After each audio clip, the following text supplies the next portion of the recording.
आता जर राष्ट्रपती म्हटलं तर हे ओके, काय टेन्शन आहे, राहू द्या. भारताचे राष्ट्रपती म्हटलं तर हे काय आहे, भारताचे नामधारी कार्यकारी प्रमुख आहे. भारताचे नामधारी कार्यकारी प्रमुख आहे. काय नामधारी कार्यकारी प्रमुख आहे. आता लक्षात घ्या बरोबर, भारतामध्ये जर आपण पाहिलं तर भारतामध्ये कार्यकारी प्रमुख आणि वास्तविक कार्यकारी प्रमुख अशा दोन महत्वाच्या गोष्टी आपल्याला पाहायला भेटतात. आता महत्वाच्या गोष्टी लक्षात घ्यायच्या. भारताची कार्यकारिणी म्हणजे भारताची कार्यकारी व्यवस्था. कार्यकारी व्यवस्थेचं काम काय रे? कार्यकारी व्यवस्थेचं काम काय म्हणजे कार्यकारी मंडळ. कार्यकारी मंडळ, भारताची कार्यकारी व्यवस्था किंवा कार्यकारी मंडळ यांचे काम काय आहे? कार्यकारी व्यवस्था किंवा कार्यकारी मंडळ यांचे काम काय आहे? ओके, कार्यकारी व्यवस्था व काय म्हणतो आपण त्याला, कायदे, कार्यकारी मंडळ यांचं काम काय आहे? कायदा तयार करणे नाही रे, कार्यकारी व्यवस्था. कायदेकारी मंडळ म्हणजे कायदा तयार करणारं मंडळ. कायदेकारी मंडळ म्हणजे कायदा तयार करणारं मंडळ म्हणजे संसद. हे कायदा तयार करतात ताई, कायदा. ओ ताई ऐका की, आमचं कायदा तयार करतात. काय करतात? कायदा तयार करतात. कोण? कायदेकारी मंडळ, कायदे मंडळ कायदा तयार करतं आणि हे लोक कायदा लागू करण्याचं काम करतात. कायदा लागू करण्याचं काम करतात. कार्यकारी मंडळात पहिल्या माणसाचा समावेश होतो राष्ट्रपतींचा. सध्या भारताच्या ताई आहेत, आहे का नाही? त्यानंतर येतात दुसरे उपराष्ट्रपती. त्यानंतर तिसरे येतात कोण रे पठ्या? पंतप्रधान. चौथे येतात मंत्रिमंडळ. पाचवे येतात महान्यायवादी. पाचवा कोण येतो? महान्यायवादी. राष्ट्रपती, उपराष्ट्रपती, पंतप्रधान, मंत्रिमंडळ, महान्यायवादी यांचा समावेश कार्यकारी मंडळात होतो भारताच्या. आता लक्षात घ्या, कार्यकारी मंडळामध्ये पाहिलं की पहिला व्यक्ती कोण आहे? राष्ट्रपती आहे. म्हणून राष्ट्रपतींना परत तुम्हाला जर क्वेश्चन विचारला भारताचा कार्यकारी प्रमुख कोण आहे तर काय उत्तर द्या रे? भारताचा कार्यकारी प्रमुख कोण आहे? भारताचा कार्यकारी प्रमुख कोण आहे? कार्यकारी प्रमुख कोण आहे असा जर प्रश्न तुम्हाला विचारला, भारताचा कार्यकारी प्रमुख कोण आहे तर आपलं उत्तर काय येणार? राष्ट्रपती. जर तुम्हाला क्वेश्चन विचारला भारताचा नामधारी कार्यकारी प्रमुख कोण आहे? भारताचा नामधारी कार्यकारी प्रमुख कोण आहे? नामधारी कार्यकारी प्रमुख तर आपलं उत्तर काय येणार आहे बरोबर? पंतप्रधान. आणि जर क्वेश्चन विचारला भारताचे नामधारी पण राष्ट्रपतीचा, नामधारी पण राष्ट्रपतीचा, वास्तविक कार्यकारी प्रमुख पंतप्रधान. भारताचे वास्तविक कार्यकारी प्रमुख कोण असत्या? वास्तविक कार्यकारी प्रमुख. बैलगाडी हाकवण्याचं काम कोण करतं? पंतप्रधान. वास्तविक कार्यकारी प्रमुख कोण आहे? पंतप्रधान. हे पॉइंट लक्षात ठेवायच्या. फक्त इथं चूक करू नका. भारताचे कार्यकारी प्रमुख कोण आहे? भारताचे कार्यकारी प्रमुख कोण आहे? राष्ट्रपती. भारताचे कार्यकारी प्रमुख कोण आहे? राष्ट्रपती. ओके. भारताचे नामधारी प्रमुख कोण आहे? राष्ट्रपती. भारताचे वास्तविक हा शब्द आला तर पंतप्रधान टाकायचे. जर डायरेक्ट क्वेश्चन विचारला भारताच्या कार्यकारी प्रमुख कोण आहे, पहिला कोण आला कार्यकारी मंडळात? राष्ट्रपती आहे. राष्ट्रपती, उपराष्ट्रपती, पंतप्रधान, मंत्रिमंडळ आणि महान्यायवादी यांचा समावेश भारताच्या कार्यकारी मंडळात होतो. कार्यकारी मंडळाचं काम काय? कायदा लागू करणे, कायद्याची अंमलबजावणी करणे हे काम कार्यकारी मंडळाचं आहे. कायदा तयार करण्याचं काम कोण करतं? स्वतः कार्यकारी मंडळ तिथे करत असतं. हा पॉइंट काय करायचा? लक्षात ठेवायचा. राष्ट्रपती, उपराष्ट्रपती, पंतप्रधान, मंत्रिमंडळ आणि महान्यायवादी यांचा समावेश कार्यकारी मंडळात होतो. हे पॉइंट 5च्या 5 आपले पाठ झाले, पहिल्या चॅप्टर मध्ये आपण पाहिलेले. ओके. तर आज आपल्याला शिकायचे ते म्हणजे भारताचे राष्ट्रपती. आता लक्षात घ्या बरोबर, भारतामध्ये ब्रिटिशांनी गव्हर्नर नावाचं पद आणलं होतं. कोणतं गव्हर्नर? 1757 ला. त्या गव्हर्नरचा गव्हर्नर जनरल झाला, त्याचा भारतात झाला, नंतर व्हाईसरॉय झाला आणि व्हाईसरॉय या पदाचे रूपांतर झाले राष्ट्रपतीमध्ये 1950 ला. कशात झाले? राष्ट्रपतीमध्ये. भारताचे संविधान लागू झाले. भारताचे संविधान केव्हा लागू झाले बरोबर? भारताचे संविधान केव्हा लागू झाले आणि गव्हर्नर पदाचा केला राज्यपाला, म्हणून राज्यपालाला गव्हर्नर असे म्हणतात. भारताचे संविधान केव्हा लागू झाले?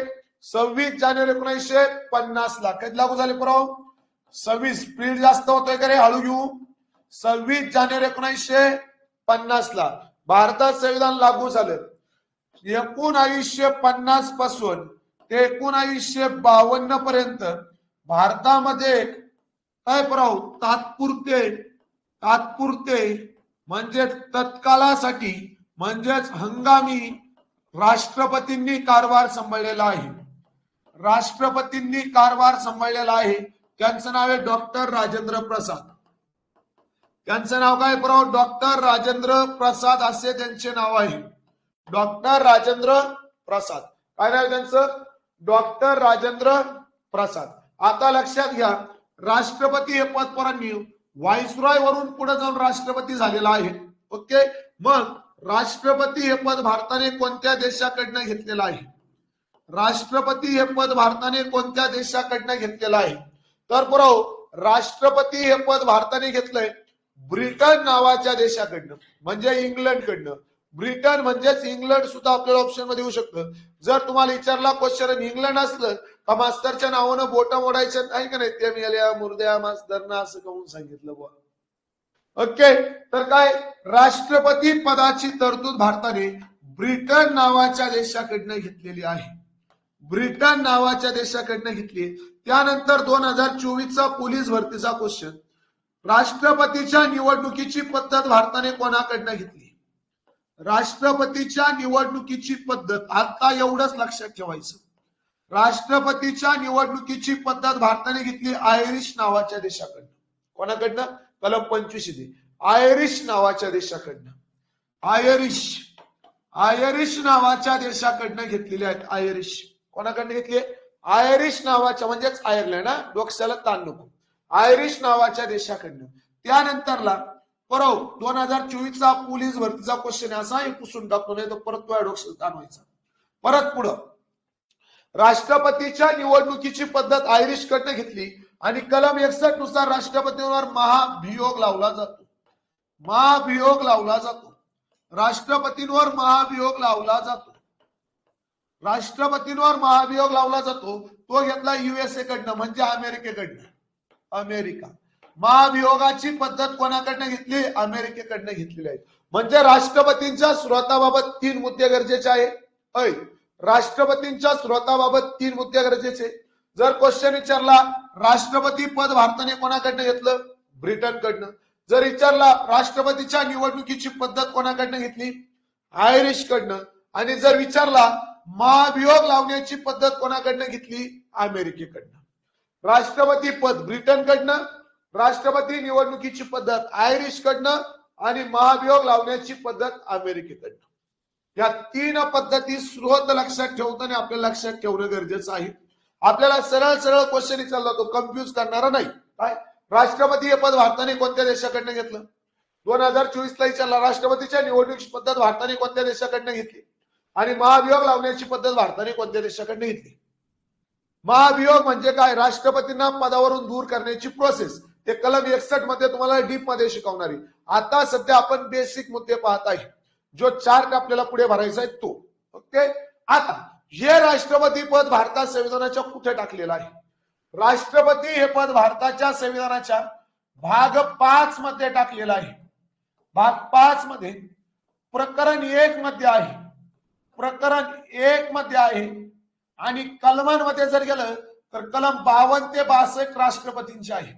कलम किती राष्ट्रपतींचे? 52 पासून ते 62 पर्यंत. राष्ट्रपतींचे कलम किती आहे? 52 ते 62. भाग किती राष्ट्रपतींचा? राष्ट्रपतीची किंवा भारताच्या कार्यकारी मंडळाची तरतूद, कार्यकारी मंडळ यांची तरतूद भारतात संविधानाच्या कोणत्या भागात आहे? भारताच्या कार्यकारी मंडळाची तरतूद भारतीय संविधानाच्या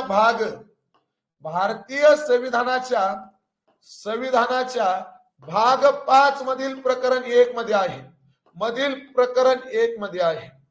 प्रकरण 1 मध्ये आहे. भारतातील कार्यकारी मंडळाची तरतूद भारतात संविधानाच्या कोणत्या भागात येईल? भाग 5 मध्ये, प्रकरण 1 मध्ये. भाग 5 मधील प्रकरण 1 मध्ये, भाग 5 मधील प्रकरण 1 मध्ये, भाग 5 मधील प्रकरण 1 मध्ये काय भारताच्या कार्यकारी मंडळाची तरतूद करण्यात आलेली आहे. तो पॉइंट सर्वांस क्लिअर झाला. ओके. आणि मग यामध्ये पहिला मोडला कोण? राष्ट्रपती. कोण? राष्ट्रपती मोडले. मग राष्ट्रपती या पदाची तरतूद भारतीय संविधानाच्या कोणत्या भागात आहे? भाग 5 मध्ये. कोणत्या प्रकरणात आहे? प्रकरण 1 मध्ये. राष्ट्रपती फक्त कोणत्या कलमात आहे? 52 ते 62. बाकीचे हे जे लोक आहेत हे पूर्ण यांची तरतूद आहे कलम 52 पासून ते कलम 68 पर्यंत. 52 पासून ते 68 पर्यंत यांची तरतूद आहे.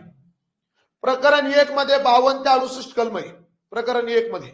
प्रकरण 2 मध्ये त्यानंतर काय 69 कलमापासून 123 पर्यंत कलम आहे. आणि प्रकरण 3 मध्ये 124 पासून 151 पर्यंत कलम आहे. ओके. तर आधी प्रकरण 1 शिकायचं, मग प्रकरण 2 लोकसभा आणि राज्यसभा, प्रकरण 3 मध्ये सर्वोच्च न्यायालय आणि कॅग भारताचे नियंत्रक आणि महालेखा परीक्षक 128 कलम आज एमपीएससीचा क्वेश्चन.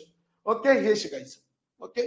त्यामुळे बरोबर जे शिकवतोय तिकडे फक्त बारीक बारीक लक्ष ठेवायचं, बाकी काही डोकं लावायचं नाही. बारीक बारीक लक्ष ठेवायचं, याच्या बाहेर धतुरा काही विचारणार नाही. आणि एमपीएससी वाले हिंमत नाही आपल्या पैशाच्या सिलेबसच्या बाहेर जायची, यांचं काय पोलीस भरती सगळं बरं आहे की नाही. ओके. 52 ते 62. कारण आपण त्यांच्यापेक्षा ते जेवढे विचारतात त्याच्यापेक्षा जास्त आपण शिकवतो ना. ते जेवढे विचारतात त्याच्यापेक्षा जास्त काय करतो आपण शिकवतो.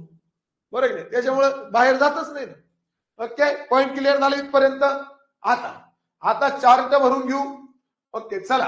काय राष्ट्रपती. राष्ट्रपती पदाची तरतूद भारतात संविधानाच्या कोणत्या भागात आहे? राष्ट्रपती पदाची तरतूद भारतात संविधानाच्या कोणत्या भागात आहे? चला बरोबर उत्तर सांगा. आता शिकवलंय, क्वेश्चन विचारला तो. भाग 5 मध्ये आहे. राष्ट्रपतीची फक्त राष्ट्रपतीची तरतूद कोणत्या कलमात आहे? फक्त राष्ट्रपतीची तरतूद कोणत्या कलमात आहे? फक्त राष्ट्रपतीची तरतूद कोणत्या कलमात आहे? कलम 52 ते 62. कलम 52 ते 62 फक्त राष्ट्रपती पदाची तरतूद आहे. 60 नाही रे, 62. कलम 62 राष्ट्रपतींचे पद रिक्त होणे. कलम 52 ते 62. आणि राष्ट्रपतींचा स्रोत काय आहे? ब्रिटन. राष्ट्रपतींचा स्रोत काय आहे? ब्रिटन. आलीतपर्यंत. ओके. भाग 5 कलम 52 62 आणि स्रोत काय? ब्रिटन आहे. राष्ट्रपतींचा स्रोत काय? ब्रिटन आहे. ओके. हे पॉइंट क्लिअर झाले. ब्रिटन म्हणजे इंग्लंड नका भाऊ, नाही तर परत डोक्याला ताण व्हायचा पेपरला गेलो. ओके. आता कलम पाठ करायचे आपल्याला. 52 पासून 62 पर्यंत सगळे राष्ट्रपतीचे कलम पाठ झाले पाहिजे. कलम 52 पासून ते कलम 62 पर्यंत. ओके. प्रत्येक कलमावर आपल्याला क्वेश्चन आहे. मग एमपीएससी कर, सरळ सेवा कर, पोलीस भरती, झेडपी, आरोग्य सेवक किंवा अंगणवाडी सेविका. ओके. प्रत्येक कलमावर क्वेश्चन विचारला गेला. चला. तर पहिला कलम 52 आहे. बघा आता कलम 52 काय सांगतो. राष्ट्रपती जे आहेत या राष्ट्रपतींच्या पदाची तरतूद केली. राष्ट्रपतींच्या पदाची तरतूद केली. काय? राष्ट्रपतींच्या पदाची तरतूद केलेली आहे. राष्ट्रपती यांच्या पदाची तरतूद केलेली आहे. यांचे पद, राष्ट्रपती यांचे पद. आपल्याला क्वेश्चन विचारला भारताचे राष्ट्रपती असेल अशी तरतूद कोणत्या कलमात आहे? काय काल रात्री क्वेश्चन पाहिला बघा आपण. भारताचे राष्ट्रपती असेल अशी तरतूद कोणत्या कलमात आहे? भारताचे राष्ट्रपती असेल अशी तरतूद कोणत्या कलमात आहे? असेल. भारताचे राष्ट्रपती असेल अशी तरतूद कोणत्या कलमात आहे? कलम 52 मध्ये. एवढं लक्षात घालायचं. भारताच्या संविधानाच्या कोणत्या कलमामध्ये भारताचे राष्ट्रपती हे पद दिलेलं आहे? कलम 52 मध्ये भारताचे राष्ट्रपती हे पद दिलेलं आहे. पहिला कलम पाठ झाला सगळ्याचा. इथं एवढंच काय भारताचे राष्ट्रपती हे पद दिले. पण कलम 53 मध्ये थोडी गोम आहे. कलम 53 मध्ये 2 उपकलम आहेत. 53A आणि कलम 53B. आपल्याला खूप वेळेस क्वेश्चन विचारला बघा, भारताचे प्रथम नागरिक खालीलपैकी कोण असतं? काय क्वेश्चन विचारला? भारताचे प्रथम नागरिक खालीलपैकी कोण असतं? हा क्वेश्चन पोलीस भरतीचा आवडता क्वेश्चन आहे. काय? भारताचे प्रथम नागरिक कोण असतं ते इथं सांगितलंय. भारताचे प्रथम नागरिक राष्ट्रपती असेल. काय सांगितलंय? भारताचे प्रथम नागरिक राष्ट्रपती असेल. प्रथम नागरिक राष्ट्रपती असेल, राष्ट्रपती असेल. भारताची लोकसंख्या जनगणनेला सुरुवात राष्ट्रपतींकडून होती. भारताचे प्रथम नागरिक राष्ट्रपती असेल. आणि कलम 53(2) मध्ये काय सांगितलं बघा, भारताच्या तीनही संरक्षण दलाचे, तीनही संरक्षण दल म्हणजे याच्यात कोण कोण येतं रे? तीनही संरक्षण दलामध्ये कोण कोण येतं? तीनही संरक्षण दलाचे सरसेनापती, सरसेनापती राष्ट्रपती असेल. तीनही संरक्षण दलाचे सरसेनापती राष्ट्रपती असेल.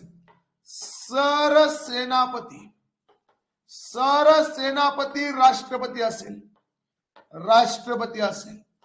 तीनही संरक्षण दलाचे सरसेनापती राष्ट्रपती असेल. ओके.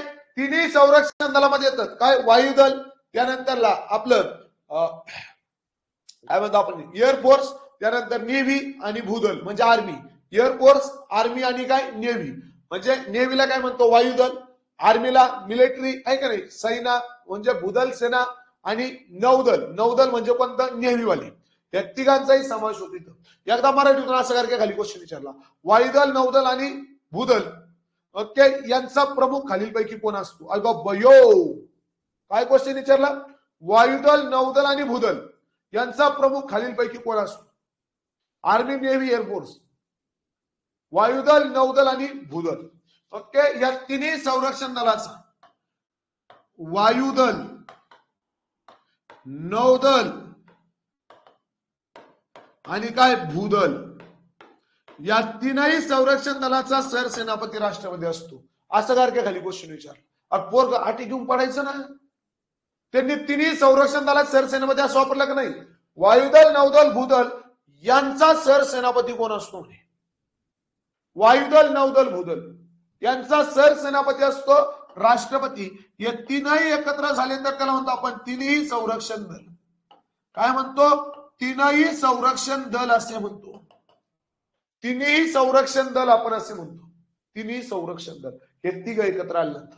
ओके. आणि त्यानंतरला बरोबर भारताची एकता, एकात्मता व अखंडता, एकता, एकात्मता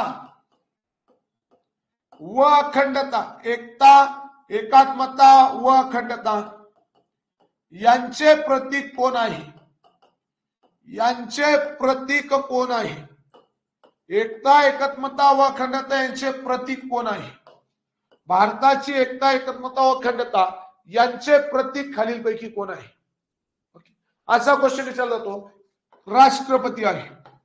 एकता, एकात्मता व अखंडता राष्ट्रपती यांचे प्रतीक म्हणजे आमचं आपण म्हणतो ना महत्वाचा व्यक्ती कोण असतो? राष्ट्रपती असतो. मग चला काय शिकलो आपण? कलम 53 मध्ये 3 पॉइंट शिकलो. तिन्ही आपले डोक्यात फिट पाहिजे. भारताचे प्रथम नागरिक राष्ट्रपती, भारताच्या तीनही संरक्षण दलात सरसेनापती राष्ट्रपती, भारताची एकता, एकात्मता व अखंडता याचे प्रतीक राष्ट्रपती. ओके. 3A अंडर येतं तावडी. 3A अंडर येतं. 3A पहिली तरतूद प्राधान्य कशाला द्यायचं? भारताचे प्रथम नागरिक राष्ट्रपती याला ओके प्राधान्य द्यायचं शिकल. ओके. झाला पॉइंट क्लिअर. त्याच्या अंडर काय? भारताची एकता, एकात्मता व अखंडता. ओके. 3A1 असे ओके राष्ट्रपती. पण आपल्याला शक्यतो 53 नंबर कलमावर क्वेश्चन विचारला जात नाही. आपल्याला क्वेश्चन विचारतात 52 नंबर कलमावरती आणि 53 मधल्या तरतुदी आपल्याला विचारल्या जातात. तरतुदी, तरतुदी कलम नंबर नाही विचारत, तरतुदी विचारतात. काय तरतुदी? भारताचे प्रथम नागरिक कोण? किती वेळेस क्वेश्चन विचारला? आर्मीला जा, नेव्हीला जा, एसएसजीडीला जा, रेल्वेला जा, पोलीस भरती, अंगणवाडी सेविका, झेडपी, 1600 घेणारी तावडी 1500 रुपये महिना तावडीने घेतला. आता मोकार डॉक्युमेंट मागितले 2100 रुपये आता होणार सगळ्याला. ओके. रिक्षाला हात करून आलेली तावडी, कॉलेजला सायकलीवर गेलेली तावडी, 1600 मारणारा बाबिया, गोळा आवटा फेकणारा आहे की नाही आपला स्वाड्या. भारताचे प्रथम नागरिक कोण? राष्ट्रपती. हा क्वेश्चन भरपूर वेळेस विचारला. ओके. कलम लक्षात नाही राहिलं तर लोड घ्यायचं का नाही. ह्यो कलम काही कलम लक्षात ठेवायचे ते सांगणार कोणते ठेवायचे. तीनही संरक्षण दलाचे सरसेनापती कोण? राष्ट्रपती. फसवणारा क्वेश्चन काय? वायुदल, नौदल, भूदल यांचे प्रमुख कोण? राष्ट्रपती. भारताची एकता, एकात्मता, अखंडता याचे प्रतीक कोण? राष्ट्रपती. कलम 53 या अंतर्गत याची गरज आहे का? नाही, विचारत नाही. ओके. वरवरचे विचारता फक्त एकता, एकात्मता व अखंडता याचे प्रतीक कोण? एवढा क्वेश्चन विचारला जाईल. कोण? राष्ट्रपती. हे तिन्ही पॉईंट सर्वात लक्षात घेतले. यस या नो, यस या नो. चला बराबर बराबर बराबर. आता शिकायचा कलम 54 व्हेरी IMP लिहून घ्या आजच. मुंबई पोलिसाला कलम 54 किंवा कलम उपराष्ट्रपतीच्या निवडणुकीचा यावरती क्वेश्चन विचारलंय. राष्ट्रपतीची निवडणूक किंवा उपराष्ट्रपतीची निवडणूक यावरती मुंबई पोलिसाला यावरची क्वेश्चन फिक्स. ओके चला बराबर बराबर बराबर. Okay clear. कलम 54 राष्ट्रपतीच्या निवडणुकीची पद्धत, सॉरी राष्ट्रपतीची निवडणूक पद्धत नाही फक्त कलम पाठ करा. राष्ट्रपतीची निवडणूक कलम 54 राष्ट्रपती यांची निवडणूक, राष्ट्रपती यांची काय बरोबर निवडणूक, राष्ट्रपती यांची काय बरोबर निवडणूक, राष्ट्रपती यांची काय निवडणूक. कलम किती 54. पीडीएफ टाकायचा. दररोजच्या पीडीएफ दररोज अपलोड होत्या भाऊ. राष्ट्रपती यांची निवडणूक कलम किती 54. आता लक्षात घ्या सर. कलम 52 वाला सांगा अजून एकदा. कलम 52 मध्ये एवढं सांगितलंय भाऊ, भारताचे एक राष्ट्रपती असेल, भारताचे एक राष्ट्रपती असेल एवढीच तरतूद आहे. कलम 54 राष्ट्रपती यांची निवडणूक. आता लक्षात घ्या राष्ट्रपतीच्या निवडणूक कोणामार्फत होते असा जर क्वेश्चन विचारला कोणामार्फत होते, मार्फत होते तर ती होती निर्वाचन गणामार्फत. निर्वाचन गण म्हणजे कोण? आता विधानसभेत कुणी कुणी मतदान केलं, विधानसभेत कुणी कुणी मतदान केलं हात वर करा. विधानसभेत मतदान कुणी कुणी केलं? निर्वाचित गण, निर्वाचन गण किंवा निर्वाचित गण, निर्वाचित गण. विधानसभेत मतदान केलं तुम्ही. चला द्या लक्ष बघ. आपल्या तावडी नमस्कार करताय त्यांना एकदा नमस्कार करा सगळ्यांना. ओके. निर्वाचन गण कोणाला म्हणत्या? निर्वाचन गण. महाराष्ट्र राज्यामधून लोकसभेत किती खासदार आहे? महाराष्ट्र राज्यातून लोकसभेत खासदार किती आहे? लोकसभेत ओके सगळ्यांनी मतदान केलं. लोकसभेत खासदार किती रे? 48. लोकसभेतील सर्व निर्वाचित सदस्य, सर्व निर्वाचित सदस्य म्हणजे आपण निवडून दिलेले सदस्य. म्हणजे तुम्ही लोकसभेला जर मतदान केलं असेल तर तुम्ही ज्याला मतदान केलं तो व्यक्ती जर लोकसभेत सदस्य बनला असेल तर तो भाग घेतो. काय करतो? भाग घेतो. भाऊआ ए बाबिया राजन आरके तू कमेंट मला एकट्याला दिसतील का? म्हणजे हा वेळेस कमून आणतो. काही त्रास बिरास नाही झाला ना? डॉक्टर आहे आपल्याकडे लोट न घेऊ. ओके. लोकसभा सर्व निर्वाचित सदस्य. काय? सर्व निर्वाचित सदस्य. त्यानंतर राज्यसभेचे सर्व निर्वाचित सदस्य. हा पॉइंट बाबिया खूप वेळेस पेपरला विचारलाय, पोलीस भरतीला सुद्धा. राज्यसभेचे सर्व निर्वाचित सदस्य, निर्वाचित सदस्य. त्यानंतर राज्यांमध्ये विधानसभा आहे. महाराष्ट्र राज्याच्या विधानसभेत किती सदस्य आहे? महाराष्ट्र राज्याच्या विधानसभेत सदस्य संख्या किती आहे? बराबर सांगा. विधानसभा निर्वाचित सदस्य, सर्व निर्वाचित सदस्य. निर्वाचित गण म्हणजे कोण कोण येतं बघा. निर्वाचित सदस्य, सदस्य सदस्य लिहतो इथं. सदस्य आणि सदस्य. आणि त्यानंतरला दिल्ली, पॉंडेचेरी, जम्मू काश्मीर या विधानसभेचे निर्वाचित सदस्य. भारतामध्ये किती राज्यांमध्ये विधानसभा आहे? किती राज्यांमध्ये विधानसभा आहे? 28. भारतामध्ये एकूण राज्य आणि केंद्रशासित प्रदेश अनुक्रमे सांगा. ओके. निर्वाचित गण ह्यो पॉइंट क्लिअर झाला. दिल्ली, दिल्ली, पॉंडेचेरी, दिल्ली, पॉंडेचेरी व जम्मू अँड काश्मीर, जम्मू अँड काश्मीर या विधानसभेचे निर्वाचित सदस्य. विधानसभा निर्वाचित सदस्य, विधानसभा निर्वाचित सदस्य. लक्षात घ्या आता. बरोबर. इकडे या. भारतामध्ये 28 राज्य आहे आणि भारतामध्ये केंद्रशासित प्रदेश किती आहे? केंद्रशासित प्रदेश 8 आहे. 28 राज्य आहे बरोबर. 8 केंद्रशासित प्रदेश आहे. 28 राज्य, 8 केंद्रशासित प्रदेश. भारतामध्ये 28 राज्य, 8 केंद्रशासित प्रदेश आहे.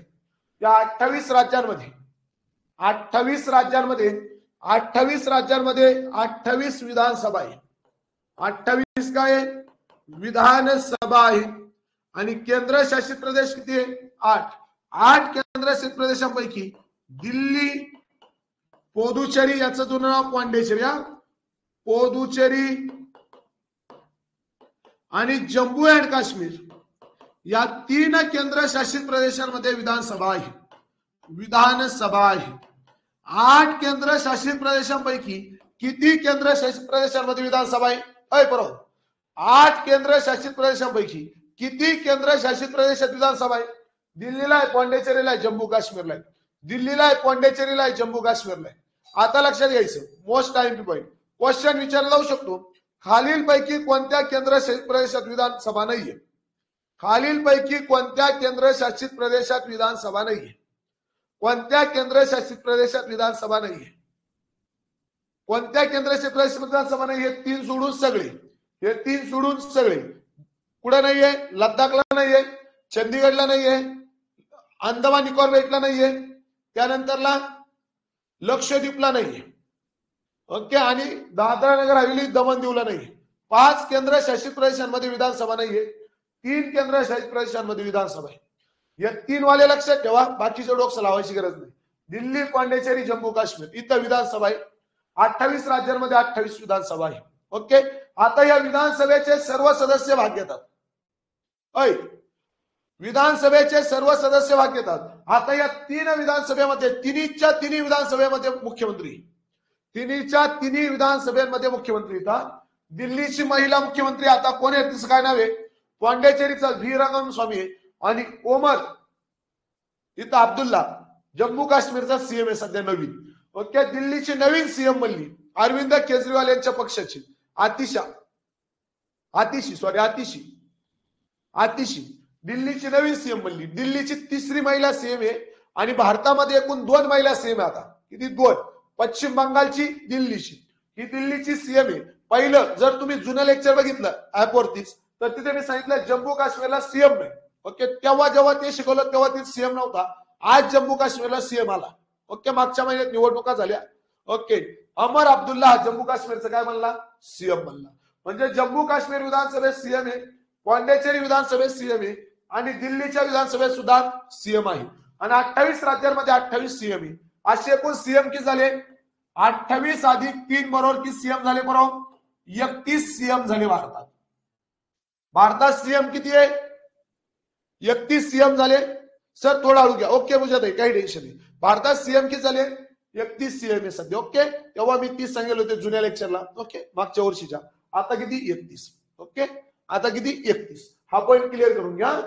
ओके. जम्मू काश्मीरला तेव्हा सीएम नव्हता, आता जम्मू काश्मीरला सीएम आलेला आहे. तेव्हा आपल्याला क्वेश्चन विचारला होता खालीलपैकी कोणत्या केंद्रशासित प्रदेशात काय विधानसभेचा सीएम नाहीये? असा क्वेश्चन 2021 ला जेव्हा पोलीस भरतीचा पेपर झाला का तेव्हा क्वेश्चन होता का. मग पुढे नव्हता, जम्मू काश्मीरला होता, आता जम्मू काश्मीरला सीएम आहे. तुला जरी तो क्वेश्चन वाचवण्यात आला तरी आपण तिथे काय करायचं आता क्लिअर करून घ्यायचं. ओके. लोकसभेचे निर्वाचित सदस्य राष्ट्रपतीच्या निवडणुकीत भाग घेत्या. ओके. त्यानंतर राज्यसभेचे सर्व निर्वाचित सदस्य राष्ट्रपतीच्या निवडणुकीत भाग घेतात. विधानसभेचे निर्वाचित सदस्य राष्ट्रपतीच्या निवडणुकीत भाग घेतात. दिल्ली, पॉंडिचेरी आणि जम्मू काश्मीर विधानसभेचे निर्वाचित सदस्य राष्ट्रपतीच्या निवडणुकीत भाग घेतात. ओके. एवढे सदस्य राष्ट्रपतीच्या निवडणुकीत भाग घेतात. मग आपल्याला क्वेश्चन विचारलाय खालीलपैकी राष्ट्रपतीच्या निवडणुकीत भाग घेतात कोण? निवडणुकीत कोण भाग घेतं असा क्वेश्चन विचारला जाईल. ओके. राष्ट्रपतीच्या निवडणुकीत कोण भाग घेतं? एवढे लोक 4 लोक राष्ट्रपतीच्या निवडणुकीत भाग घेतात. राहील लक्षात.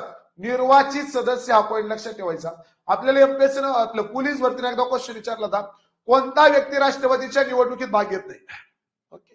कोणता व्यक्ती राष्ट्रपतीच्या निवडणुकीत नाही रे बाब्या, मग अख्ख्या राज्याच्या मिक्स करीत बसला असं काही क्वेश्चन धरतो येत नाही. लोकसभेचे 543 सदस्य सध्या, राज्यसभेचे 238 राज्य व केंद्रशासित प्रदेशांचे, महाराष्ट्राच्या विधानसभेत 288, जम्मू काश्मीरची नवीन विधानसभा आहे. ओके. जम्मू काश्मीरची नवीन विधानसभा आहे. ओके. तिचे किती आहे? 87 सदस्य. टोटल 90 पाहिजे पण ते आहे की नाही पार्टमेंट टाकली काही तिकडच्या. ओके. ओके.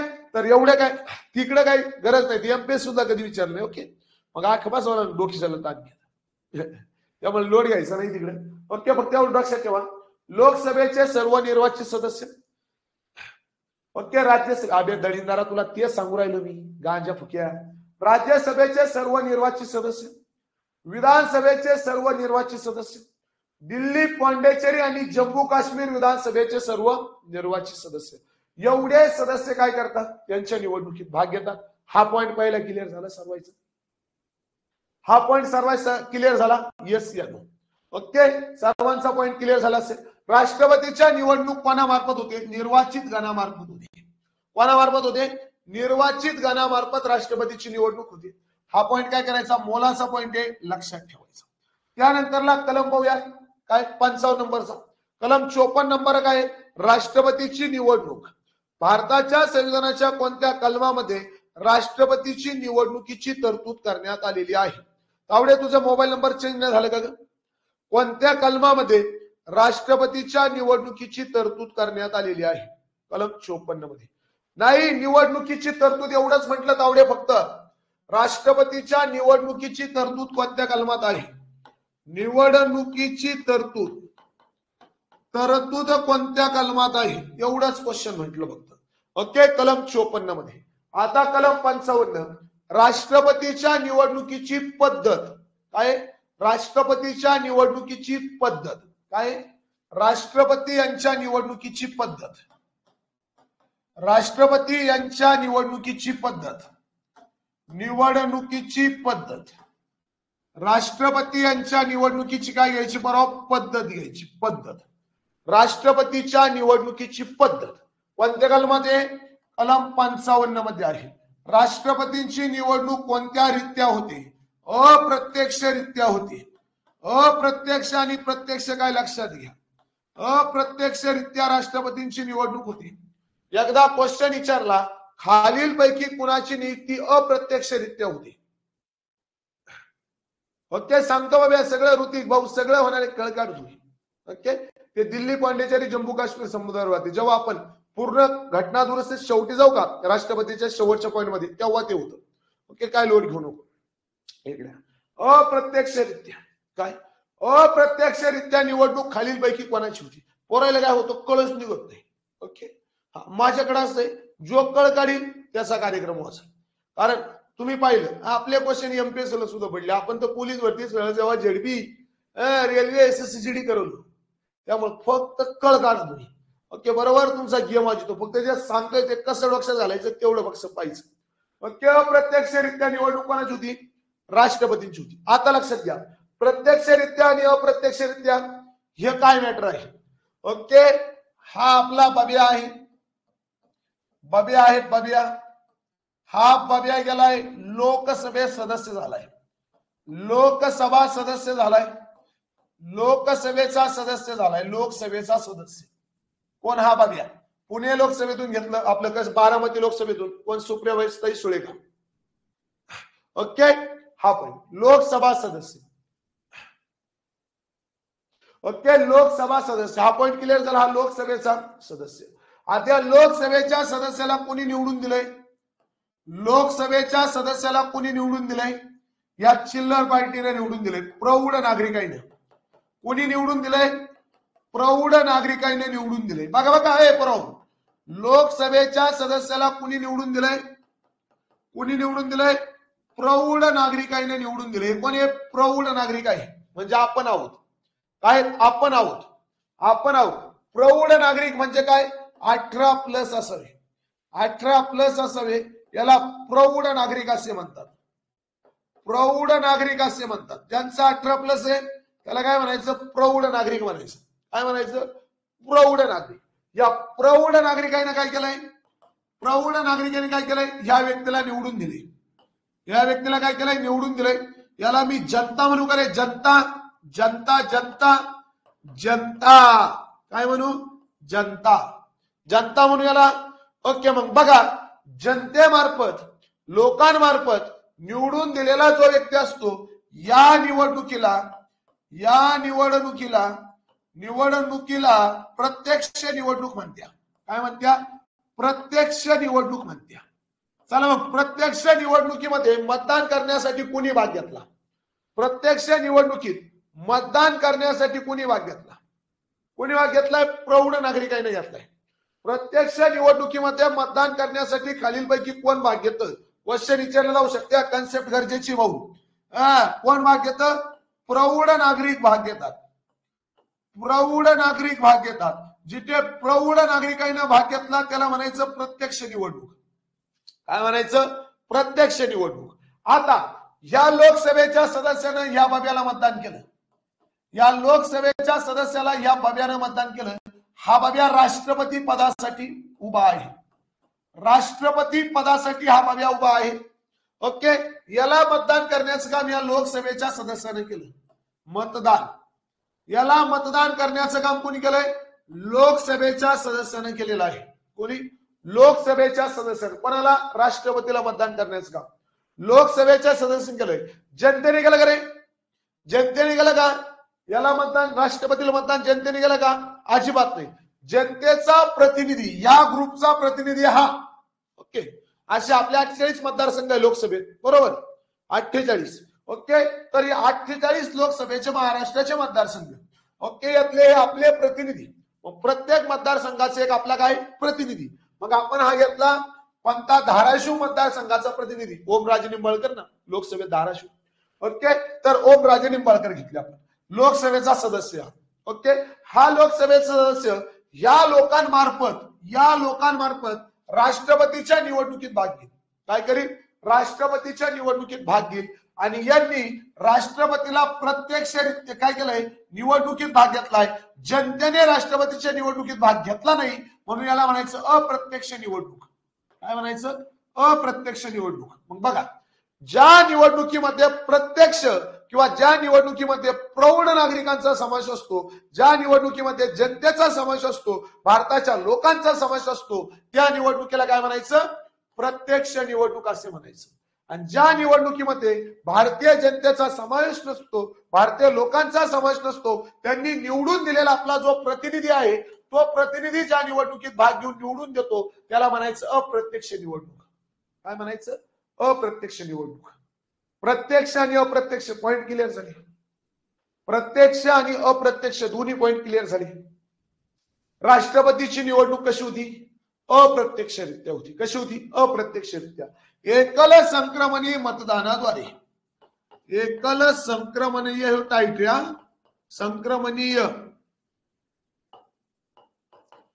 मतदान, एकल संक्रमणीय मतदानाद्वारे यो टाईट यांचा काय?